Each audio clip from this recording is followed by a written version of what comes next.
بڑا آسان طریقہ ہے، امام کا وجود ہے۔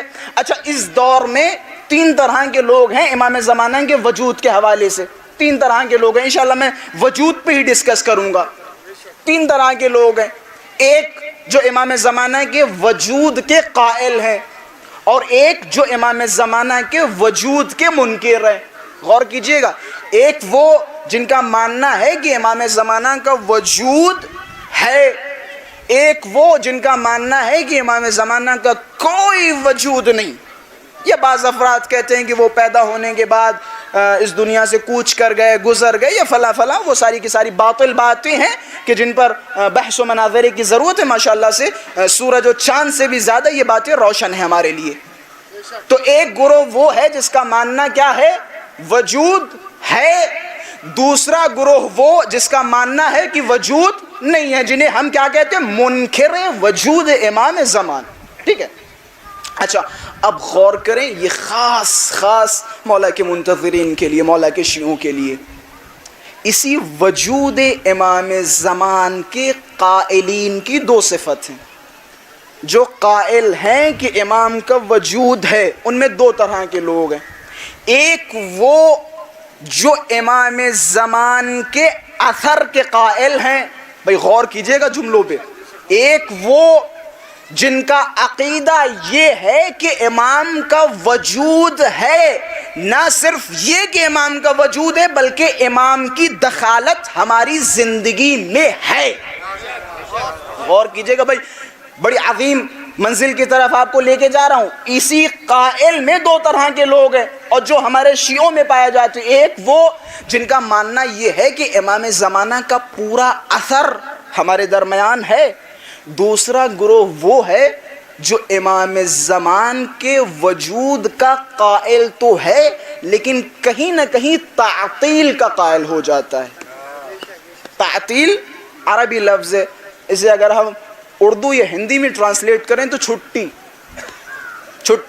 امام زمانہ کے وجود کے حوالے سے بعض لوگ تعطیل کے قائل ہو جاتے ہیں۔ تعطیل کے قائل یعنی کبھی کبھی ہوتے، میں زیادہ واضح نہیں کروں گا، جب تک امام غائب ہیں، جب تک امام نہیں آئیں گے، امام تو پردہ غیب میں ہے۔ بھائی جملوں پہ غور کیجئے گا، بڑے عظیم جملے بیان کر رہا ہوں، اور اگر جملوں پہ غور کیا تو انشاءاللہ نتیجہ بخوبی آپ حضرات تک پہنچ جائے گا۔ وجود امام کے قائلین میں 2 طرح کے لوگ ہیں، ایک وہ جو وجود کے ساتھ ساتھ امام کے اثر کے قائل ہیں، یعنی امام کا اثر ہے، امام ہماری زندگیوں میں دخالت رکھتے ہیں۔ ایک وہ گروہ جو امام کے وجود کا قائل ہے، جس کا ماننا ہے کہ امام زندہ ہیں لیکن امام کا اثر ہماری زندگی میں نہیں ہے۔ اب یہ 2 گروہ، اچھا ان 2 گروہ کو سمجھنے اور سمجھانے کے لیے میرے خیال سے قبلہ وسیع الحسن خان صاحب نے ایک اشارہ کیا تھا، وہ جو امام کی مثال سورج کے مانند دی تھی، ایک اشارہ تھا، اسی پہ روایت آپ حضرات کی نظر کرتا چلوں۔ امام کی خدمت میں ایک صاحب ہے، تو امام نے فرمایا کہ جب سے خداوند متعال نے اس زمین کو پیدا کیا، زمین کا فرش بچھایا، آدم کو بھیجا، خدا نے اپنی اس زمین کو حجت خدا سے خالی نہیں چھوڑا۔ بس جملوں پہ غور کیجئے گا، جب سے خدا نے اس زمین کو پیدا کیا، آدم کو بھیجا، تب سے خدا نے اس زمین کو اپنی حجت سے خالی نہیں چھوڑا۔ اما ظاہر مشہور او غائب مستور، یا یہ کہ حجت خدا ظاہر ہے، مشہور ہے، یا غائب ہے، مستور ہے، پوشیدہ ہے۔ مولا نے کیا فرمایا؟ جب سے خدا نے اس دنیا کو پیدا کیا، خدا نے اپنی حجت، اپنے خلیفہ، اپنے ولی سے اس دنیا کو نہیں چھوڑا، یا یہ کہ وہ خلیفہ خدا، وہ حجت خدا ظاہر و مشہور یا غائب و مستور۔ مثلا پہلے امام کے زمانے میں اگر آپ جاتے اور جانے کے بعد اس زمانے کے لوگوں پہ اگر کوئی پریشانی آتی تو وہ کیا کرتے؟ دوڑتے ہوئے کس کے پاس جاتے؟ امام زمان کے پاس جاتے۔ ان کے زمانے کا امام کون ہے؟ علی ابن ابی طالب علیہ السلام۔ صلوات پڑھیں محمد و آل محمد پر۔ اس زمانے کا امام کون تھا؟ امیر المؤمنین، حجت خدا ظاہر ہے، مشہور ہے۔ اب ظاہر سی بات ہے لوگوں پہ جو بھی پریشانیاں آئیں گی تو وہ اپنی حجت خدا کی خدمت میں جائیں گے اور سوالات کے جوابات طلب کریں گے۔ خوب، اچھا سائل بڑا ہوشیار تھا، بڑا چالاک تھا۔ سائل نے یہاں پہ اکتفا نہیں کیا جب مولا نے فرمایا کہ خدا کی حجت کا ہونا ضروری ہے، یا حجت خدا ظاہر ہو یا پوشیدہ ہو۔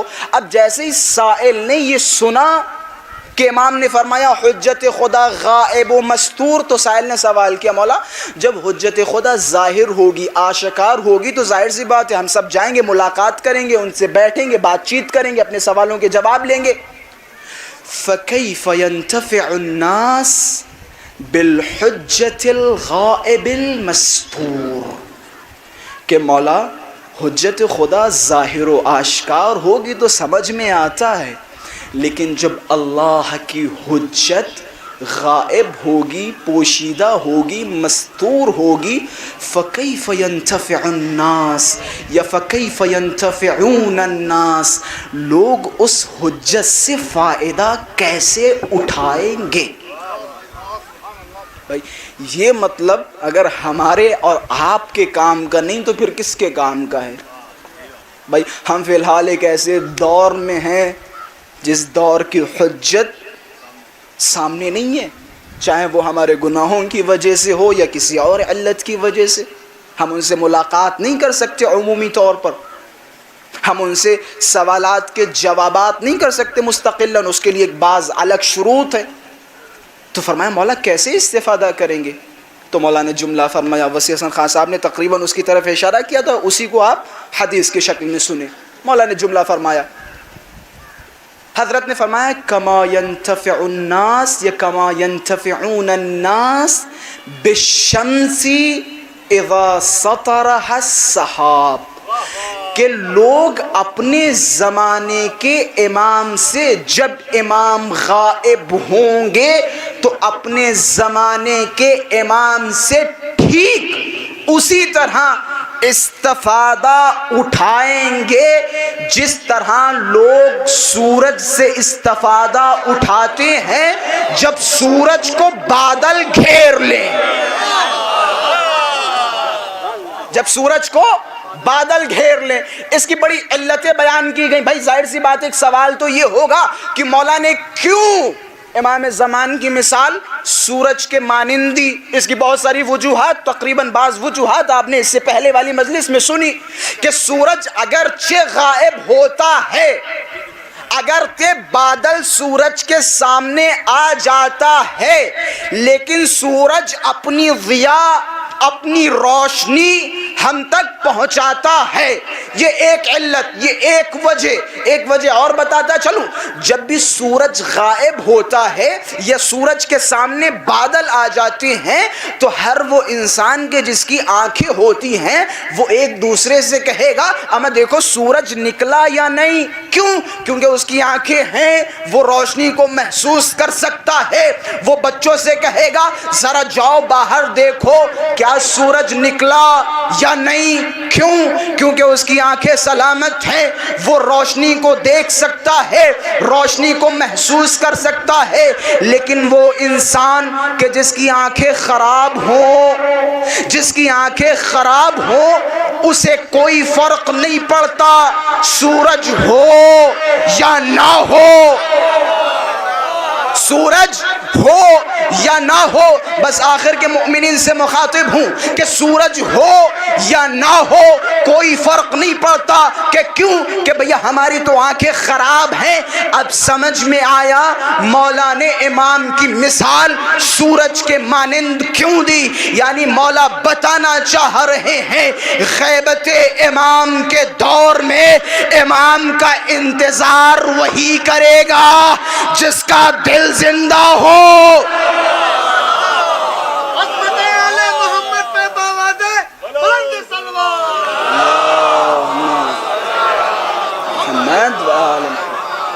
امام کا انتظار وہی کرے گا جس کا دل زندہ ہو. اب جس کا دل مر چکا، جو مردار ہو گیا، جس کی آنکھیں نہیں، جس کے پاس بصیرت نہیں، اس کے لیے برابر امام ہو نہ ہو. بھائی امام مؤمنین کے لیے آنکھوں کی ٹھنڈک ہیں، کافرین کے لیے نہیں. اب ظاہر سی بات ہے امام کا انتظار کون کرے گا؟ مؤمن کرے گا. ایک صلوات پڑھے محمد و آل محمد.